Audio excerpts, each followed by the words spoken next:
So what's a day look like for a game dev? That was something that kind of came out of the discussion yesterday when I kind of gave the weekly, this is what we're going for this week. So I'll use yesterday as a good example. We do a stand-up at 10 a.m. It's 10 a.m. Pacific because we have people in the East Coast and West Coast.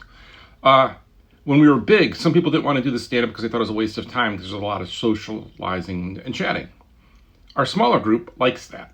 And we say that if we waste an hour, we're not wasting an hour connecting with each other and being human with each other. So we pay that price. But during that, while we're maybe sharing links about something funny we see or something in the industry that we're talking about, or even examples of games that we're playing, we also will talk about bugs that are going on and what we're going to work on for that day. Sometimes we move stand-up into the game itself if we're playing the game. We wanted to do that yesterday because we were going to play Versus, but we had a problem that on spawn, people were crashing, and it's one of these complicated things of, while the engineer can test this locally, can test this with multiple machines locally, it's once we get online that we find out that there's a timing error or something, and okay, it happens. So what he's going to do then is going to go off and fix the bug. Actually fixed it while we were playing, or trying to play and trying to understand what the bug was. And then that's going to take some time. So before he submits that build, what we call the build, we all try to get some stuff in for what we want to get in because we want to take some changes to episode 4. We'd also made some changes there, realized we wanted to do something. I'll talk in a minute of the problem there. So, all right, we get it to that point, and then we're all working on those different things. I'm working on the insurance stuff, finding out some bad news about a cheaper plan. It's endless.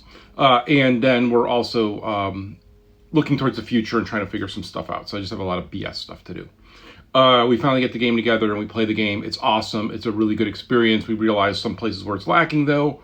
And while we're playing, we're actually entering notes in the Jira. That's our bug tracking system to make sure that we capture those bugs and they're just not phrases that we forget about and we're like, oh yeah, we should do that. Because that'll happen all the time. You got to track your stuff. Use Jira. I know everyone hates Jira. Jira's fine. So that's where we go. And that's kind of what the day is. But we're left with this problem of we have limited engineering time and we want to get Versus out. But the finale of episode 4 could use some engineering help because if somebody goes around and hits all the buttons, we have these 3 stations that you hit. If you hit them all at once, it doesn't make it that much more intense. It just makes it a normal thing because there's not a concept for that in the game right now. We could lock you out and make you do them one at a time and then you would have the more intense experience. Now that's the fallback. If we can't get engineering time, that's the fallback.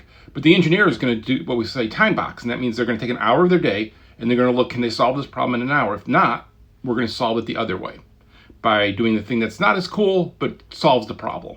So there's always trade-offs you're making, and